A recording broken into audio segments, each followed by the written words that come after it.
রোমাঞ্চ, নাটক, থ্রিলার নাকি পাগলামি, কি বলবো। ফুটবলের শহর মিলানে যখন সূর্য অস্ত যাচ্ছিল তখন সান সিরোতে জ্বলে উঠেছিল আরেক সূর্য। বার্সেলোনা ইন্টার মিলানের মধ্যে সেমিফাইনালের দ্বিতীয় লেগ যেন এক রূপকথার গল্প। রুদ্ধশ্বাস, উত্তেজনা, একের পর এক পাল্টাপাল্টি গোল আর শেষ মুহূর্তে নাটকীয় মোড়, সব মিলিয়ে এক ফুটবল মহরণ। সান সিরোতে স্বপ্ন ভাঙা রাতের দিনে বার্সার 7 গোলের রোমাঞ্চের পর ফাইনালে ইন্টার মিলান। মঙ্গলবার রাতে ঘরের মাঠে সান সিরোতে সেমিফাইনালে রোমাঞ্চকর ফিরতে লেগে 4-3 গোলে জিতেছে ইন্টার। 2 লেগ মিলিয়ে 7-6 ব্যবধানে এগিয়ে থাকায় চ্যাম্পিয়ন্স লিগের শিরোপা নির্ধারণী মঞ্চে জায়গা করে নিয়েছে ইতালিয়ান ক্লাবটি। চ্যাম্পিয়ন্স লিগ সেমিফাইনালের প্রথম লেগটা শেষ হয়েছিল 3-3 সমতায়। মঙ্গলবার 90 মিনিটেও সেই 3-3 সমতা।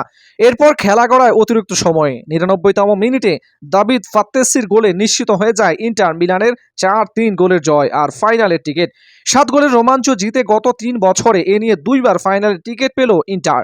2 লেগ মিলিয়ে ইন্টারের গোলরক্ষক ইয়ান সোমার সেভ করেছেন 14টি গোল। ইন্টারের ফাইনালে যাওয়ার অন্যতম নায়কও তিনি।